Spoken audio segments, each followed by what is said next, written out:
पिछले 11 साल में प्रदेश की विधानसभा में यूं तो विपक्ष अपनी भूमिका निभाता रहा, पर इस बार विपक्ष की तैयारी, मुद्दों और आक्रामकता से सरकार भी अलर्ट दिख रही है। बता दें, पहली बार मुख्य विपक्षी दल कांग्रेस की राजनीति में इतना पैनापन नजर आ रहा। जनहित से जुड़े मुद्दों पर सत्ता पक्ष अपनी दलीलें दे रहा है तो विपक्ष इन्हीं मुद्दों को अपना हथियार बना रहा। सड़क से सदन तक संग्राम छिड़ा हुआ है। इन मुद्दों के बीच अचानक सामने आए IDFC बैंक घोटाले से लगता है कि बैंक कर्मचारी, सरकारी अधिकारी, बिल्डर और बिजनेसमैन किस तरह सरकारी पैसे से बिजनेस करो, कमाओ और मुनाफा बांट लो का खेल खेल रहे थे। हालांकि प्रदेश सरकार को चोरी हुआ उसका 590 करोड़ रुपया वापस मिला, अपने खातों में मिल गया है। विपक्ष सवाल उठा रहा है कि शोर मचा तो ही सरकार सीधी लाइन पर आई है।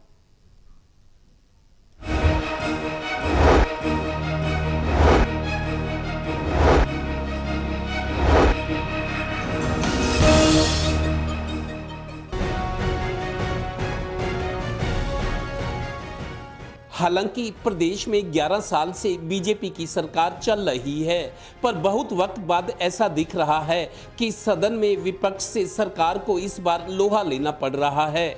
बजट सत्र शुरू होने से पहले मुख्य विपक्षी दल कांग्रेस और नेता प्रतिपक्ष भूपेंद्र हुड्डा कह रहे थे कि हमारे पास जनहित के इस बार कई मुद्दे हैं, हम सरकार की पूरी घेराबंदी करेंगे।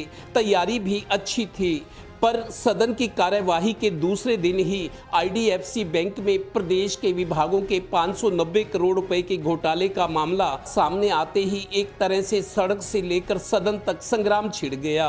सदन में तीसरे दिन की कार्यवाही 11 बजे शुरू होनी थी, पर 10 बजे ही कांग्रेस के विधायक नेता प्रतिपक्ष भूपेंद्र सिंह हुड्डा के नेतृत्व में MLA हॉस्टल से नारे लगाते हुए विधानसभा पहुंचे और विधानसभा के बाहर प्रदर्शन किया। यानी सदन में कार्यवाही शुरू होने से पहले ही तेवर गर्म दिखाई दिए।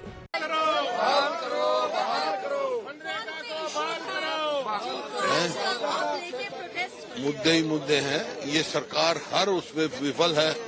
ना कानून व्यवस्था इनके हाथ में है, बेरोजगारी में नंबर 1 हो गया और आपका मुआवजा नहीं मिल रहा किसानों को MSP नहीं मिल रही।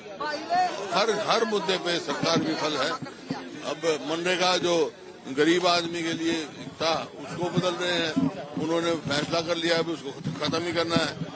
गौरतलब है कि विपक्ष बुजुर्गों की पेंशन रोकने और इसमें कटौती करने, बैंक घोटाला, धान घोटाला, HPSC की भर्ती, कानून व्यवस्था और किसानों से जुड़े मुद्दों को लेकर सरकार से जवाब मांग रहे थे।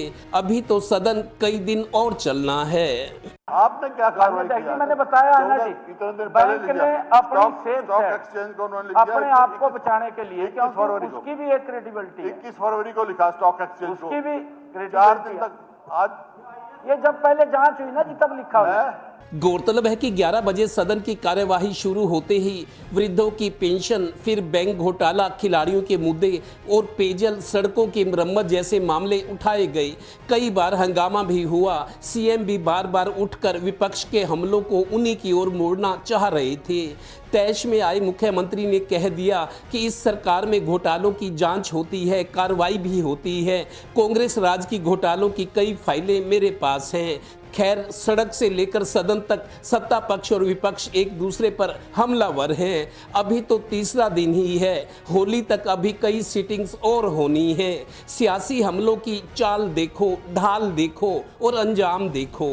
Anil Kumar, total TV, Chandigarh.